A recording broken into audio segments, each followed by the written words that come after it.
Hey guys, we got the Fiskars something or other. I'm not sure what it's called. I just picked it up from the pawn shop today. But it's some kind of hatchety lawn clearing type branch remover tool. It's got sort of a hatchet shape here. It's a lot thinner than most hatchets. But then it's got the little hook here. I'm assuming for taking off branches, but maybe blackberries it might be useful for.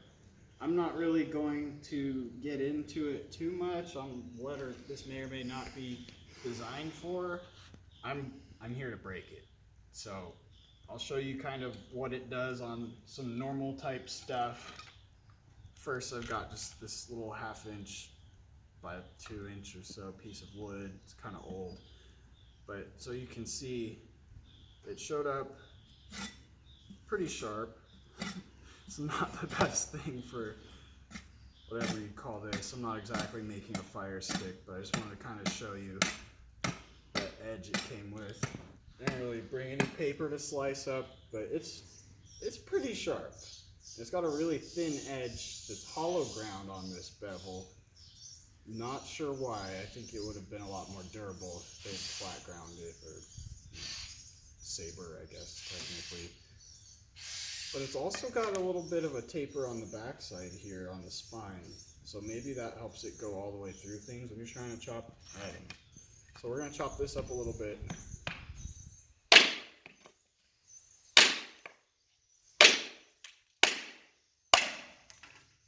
Not too hard to get a decent amount of momentum out of this thing.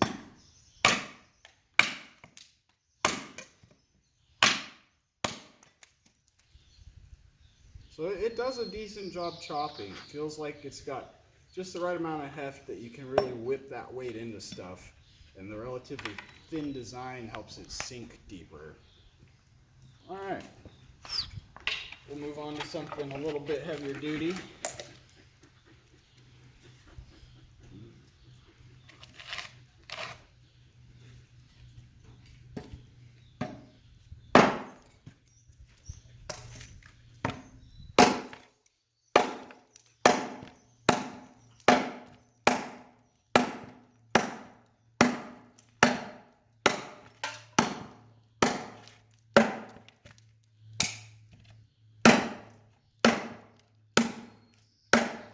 So because of this thin edge geometry, it kind of has a tendency to get stuck when you chop it into things.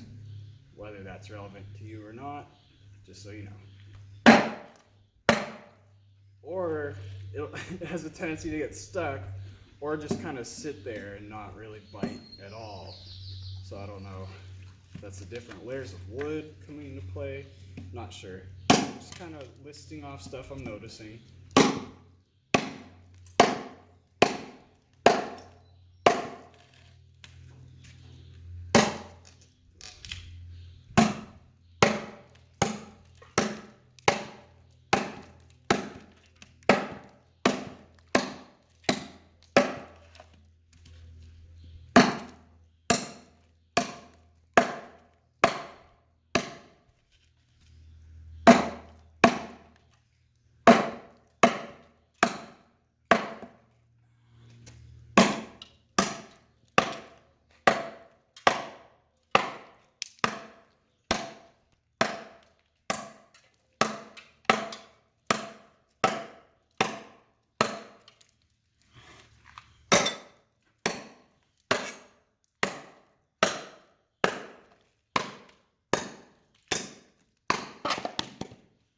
Alright, not the easiest thing in the world, but it works. I mean, this wood's relatively old, a little softer on the outside, but it's actually pretty hard on the inside of it. So, let's see how it battens.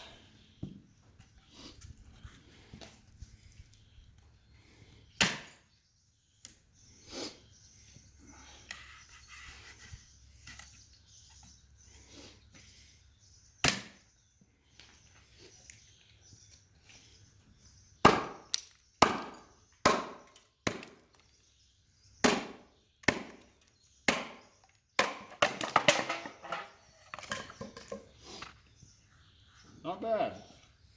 It's a little tricky because you got kind of a short cutting ratio here. So you don't have a whole lot of blade to use when you're batting in to tap on the front side here. It has a tendency to kind of glance off of that or just not make connection. But as you can see, it works and it battens. Cool. Here we've got some thick rubber, not a whole lot, but you can see if it'll at least cut this still. The answer is yes, no problem. See if maybe I can double up and cut them both.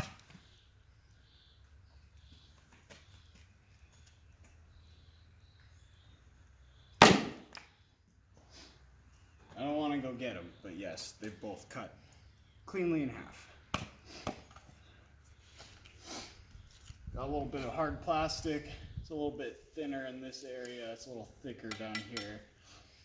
So we'll cut this area first. No problem. Cut most of it. Ended up breaking a little bit. Not surprised though. It's a lot of force just coming down on that. It's kind of brittle plastic, but it's hard. Now on the thicker part.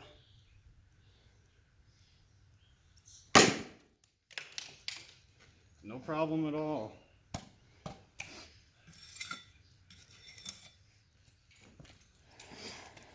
So far, no significant edge damage. I see a little bit of dulling, but nothing that can't be sharpened out real quick. Now we've got this uncharacteristically thick and durable cardboard tube. This thing is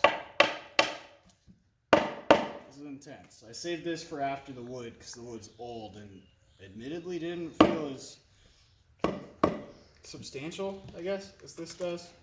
So we'll see how this goes. I'm actually going to do this here. I think that'll make it a little easier.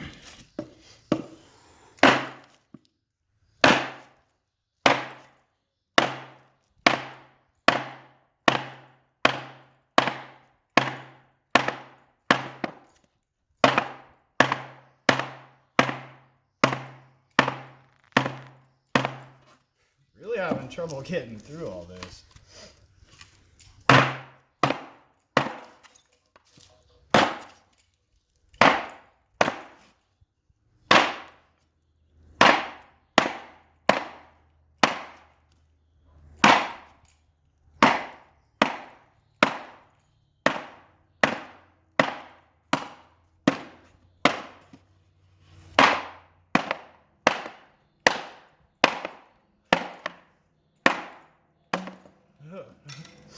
It really didn't want to bite into this stuff hardly at all, but I mean, we made it through. Still no damage to the edge.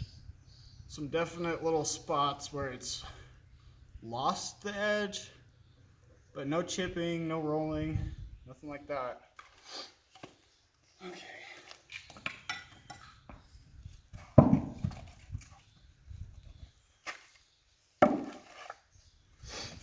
Now I'll do some can cutting, see how it does against some of that.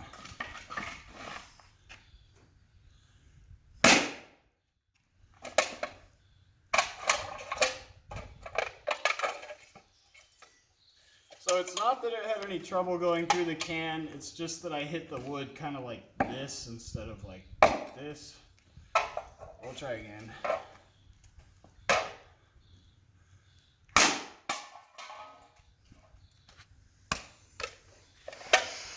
Pretty easy. Try a couple more. Little piece of can.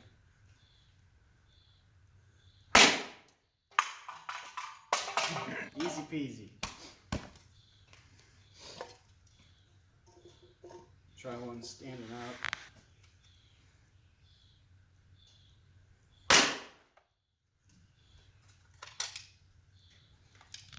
Didn't have any trouble getting through the top here. It's kind of hard to see. cut right through the thick part of the can pretty easy. It's just user error, I guess, that I didn't hit it perfectly square on.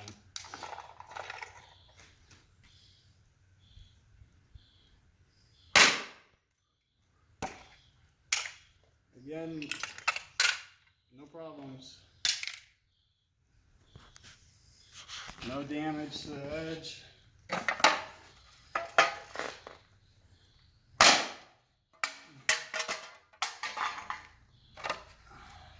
No problem.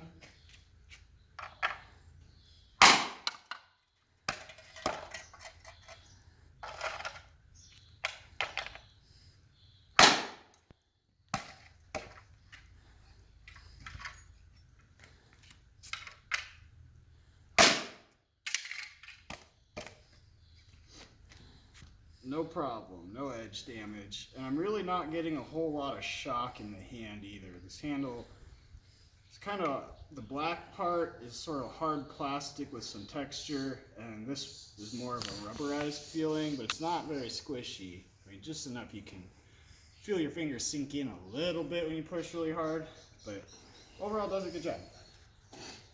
Now something a little bit more destructive. Some cow bone. This is an older one too. I've read that as bones age, they get harder and brittler, but can be more damaging to a good steel edge. So I'm gonna test that out and see how it does against it anyway. Impressive. No damage.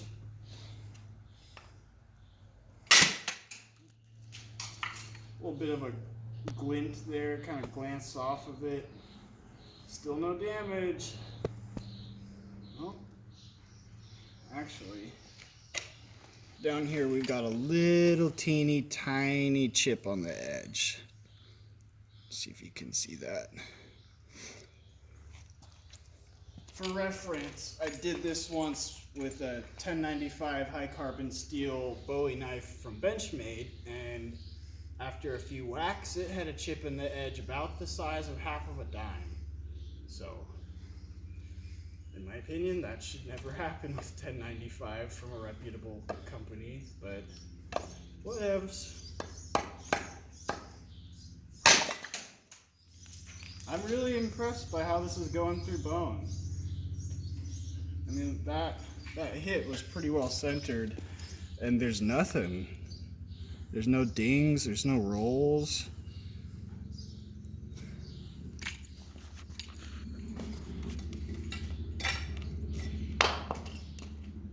Alright. So last but not least, this brick. I'm going to try chopping it a little bit.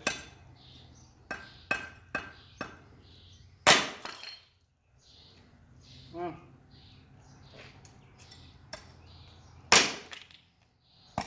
kind of missed.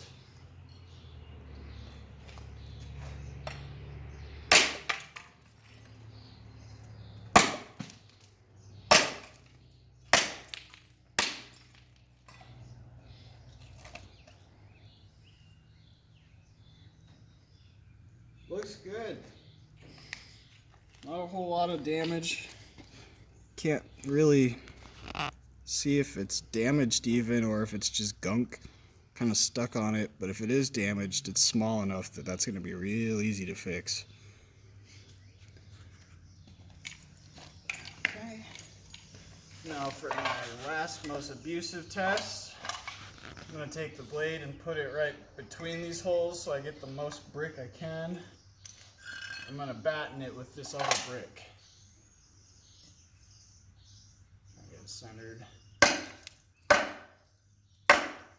Well, that was easier than I thought. I'm supposed to break when I do this. Don't you know?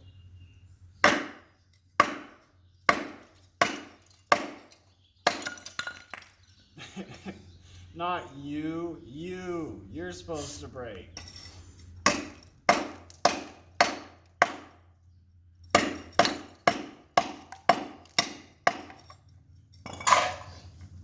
I guess the brick's too fragile for battening.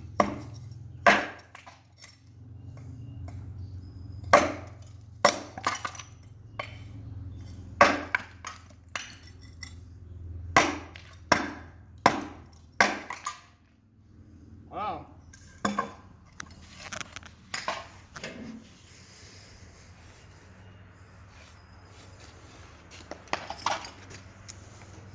That really held up nicely.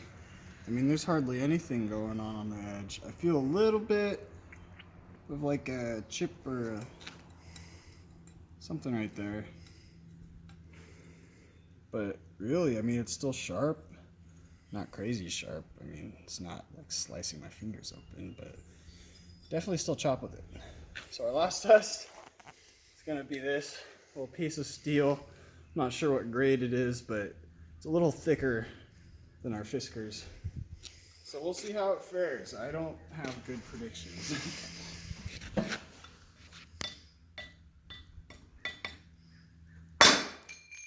So I felt a lot of shock in my hand on that one, particularly down in this area on these two fingers. Like, really rang through.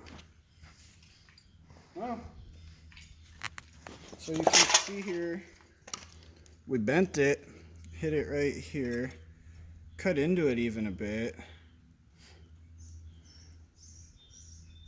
Fiskars remains unfazed. A little bit of micro chips, like tiny. They didn't even get up to the primary bevel. Really easy to sharpen out. Should be easy enough to fix if you want. Try a couple more. Again, so much shock right in here. So if you're thinking you might accidentally hit something hard with this, I mean, it looks like the blade can take it, but just make sure your hand can, because that's unpleasant.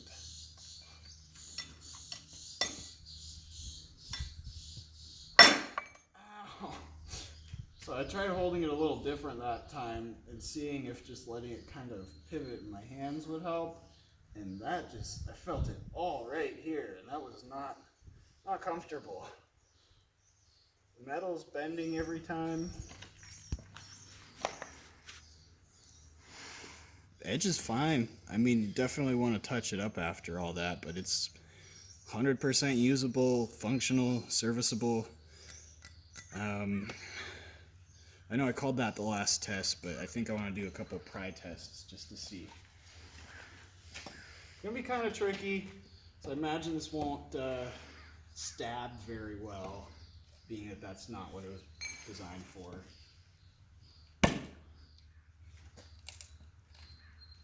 What if I do something like this?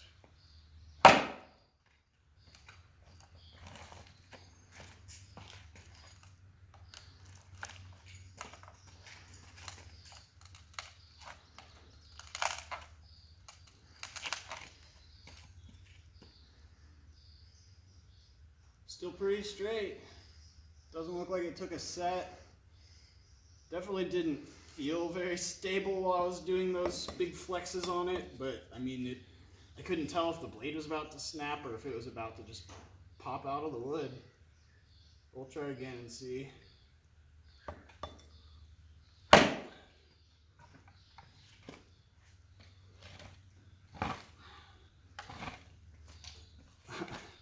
I'm trying my best not to let this wood pivot while I'm, stressing it, but it's kind of tough. So maybe if I do